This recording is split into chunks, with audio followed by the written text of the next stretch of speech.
All right, we're going to be talking about Amazon customer reviews and how you can double your review rate by just doing a couple easy little tricks. All right, so in this video, we're talking with Henson Wu, who is a seven-figure seller, and he's also one of the founders of Feedbackwhiz. And this is my new favorite email software because, well, in all honesty, there's one really true reason. Let me show you why.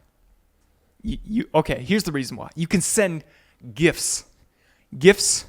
Essentially, you can send the memes in your emails with this, and I don't know of any other software at this point in time that allows you to do that. But that's for another video. We'll talk all about the best practices of GIFs. Yeah, he's cheering me on. I've been cheering you guys on when you start sending GIFs. We're going to be talking just how you can increase your click-through rate and some other things that are all really important just when taking into account when you're doing your email follow-up sequence. So make sure you stay to the end because I'm going to mathematically show you how it actually works. So enjoy this part of a much larger interview, which is actually part of the $1 Amazon course. So make sure you guys go down there, click on it. We also have a 30-day free trial of Feedbackwhiz. You can go down there, check that out, and then you get 50% off your first month. They're actually very well priced compared to everybody else, and you can send those gifts. So check it out. Enjoy this interview. Okay, so I want to ask a little bit about kind of the psychological elements. So I know there's the title, and then there's the body, and I kind of have some instructional videos in the course here and on other YouTube videos. But essentially, like, what like kind of works to get people to click on titles, and like what kind of works better in copy, or is it kind of like very dependent on each item? You want to, like, just from a general high level, your experience through all the emails that you have, and just selling on Amazon for so long. Do you have any tips that maybe I don't know? Or you probably know a lot, and some of this might be really obvious, but I mean, I'll just go over it.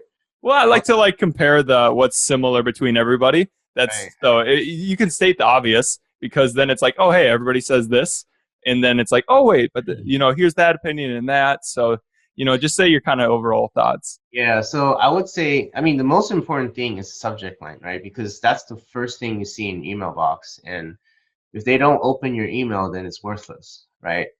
So the subject line has to have some creativity. So like you said, the psychological part is, how do you get someone to open a subject line? Well, there's a lot of, if you go on Google, like there's tons of psychology and email marketing, and how people like send out emails, what kind of subject lines to use.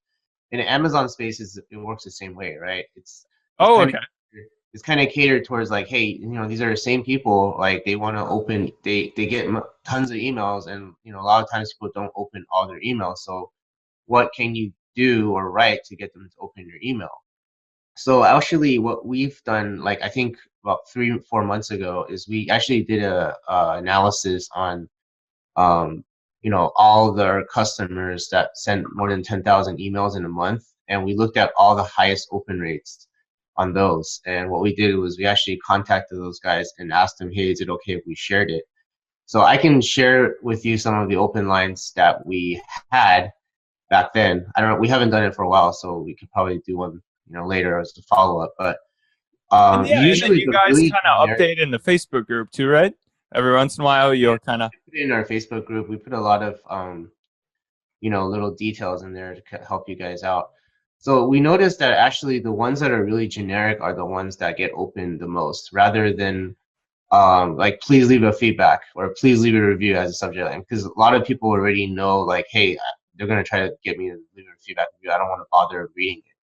So for example, hi, customer name, your item title has been shipped. Like could be the first email sequence that goes out, right? And that's like that's one that has a really high open rate, just because they're curious and they're like, oh yeah, my items are shipped, I'll open it, just see if there's any information. It's kind of like the Amazon generic one. Another good one is, dear customer name, regarding your Amazon order ID number. So Um, using the psychological factor of their name, because they actually care about their name. yeah, I mean, usually people use first name just because it looks less like automated. You're kind of more personal, right? Mm-hmm. So they'll do customer first name regarding Amazon order ID, and that the psychology behind that one is, it tells you that it's something to do with your Amazon order, but doesn't tell you enough. So Oh, unanswered questions, and you're getting the authority of Amazon's name. So exactly. their name, Amazon's name, And unanswered it's about question. your order. So you're like, oh man, I don't know what's this regarding, so I'm gonna open it, right? So that's Oh. a really high open rate.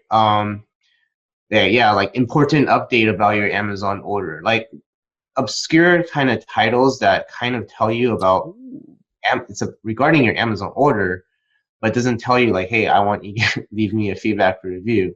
Those have the highest open rates. So there's another one where someone uses the reply tag like re colon like did you get Mm. it, Yeah, I've right? seen that before.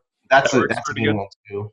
It looks like, hey, maybe I had a conversation before, like I don't remember, I don't recall what's going on, so let me click it and you know see what's going on. So those are usually the top email open lines or subject line open rates that people use. I've Nobody always used a used. really generic one. Yeah. You've always used what? I've always used a really generic like one regarding your Amazon order ID because I'm not lying about it, and I just want them to open it, and then from there it's like then you have to be more really creative on how to get them to leave a review. So Oh, okay. So yeah, yeah, give it's just like my YouTube. I have to do something to get them to want to click because they're like, wait, what's the answer? How do I do exactly. that? And then Right. It's all the same psychology. So okay, well that's good to know. So that's a tried and true principle no matter what platform you're going on the internet as time goes on, pretty much. Maybe it'll change in VR. I don't know, but yeah, anyways. Okay, cool. So then the psychology switches now when you're in the email. right. So this is where like you have to get creative, and this is more based on what kind of product you're selling, right? So Mm. if you're selling like baby products, then you might want to have an email that has like a picture of a baby or something to connect with the parents, because usually it's the parents that are buying the product, and they're like more of the little older, right? They're more mature. They want to see something like more like nourishing or caring. So if you had a picture of a baby, like animated gif of a baby crying or a baby like doing something cute, right? That's something that will grab their attention right away. And you probably want to put that right in the beginning, because when they open it, they have probably like 2 or 3 seconds to grab their attention before they move on to their next email. So if you Mm. can grab their attention in the beginning, and then you can start building more and more below it, and then at the end you have an agenda. It's like, hey, please leave me a product review, or please leave me a feedback. And if they can actually get to the end, and if you can actually reach that personalized connection with them, there's a really high chance that they're going to leave you a review or feedback. So that's really the strategy on how to get more reviews. A lot of people have, I think the industry standard is around 2%. So you send out 100 emails, you might get 2 reviews. Now, if you can get it to Is like, that without a review like feed follow up, or with just a like industry standard review follow up is two I think, percent? well, I'm not 100% sure because, like, yeah, I don't have enough data on that, but that's what a lot of people say. And, some of the statistics that we've seen, it's kind of like that. And I think it's probably including email follow up, because just in general, people just don't have time to leave reviews, or they just don't want to leave reviews. Like Or even oh personally, like, yeah, I rarely leave reviews. Like I usually leave reviews when like something really bad happens, or it has to be really good or really bad. Like if it's just like no, you're right. You're review. so right. Or in So the case of when you're selling solar eclipse glasses for an eclipse that has not happened, the review rate is like zero point 0.2. It's impossible. Or and then half the people that do leave a review leave a 3 star. I don't know. I haven't used it yet. I'll let you know after the eclipse. Okay, guys. Okay. Summary time. It's great you watched this, but you got what are the takeaways? Okay, so we need to get people to open our email, or we never even have the chance to get that review. Okay, so we use a couple of tricks to do that. The one, if you use their name, in Robert Cialdini's book of Influence, the most important thing to somebody is their name.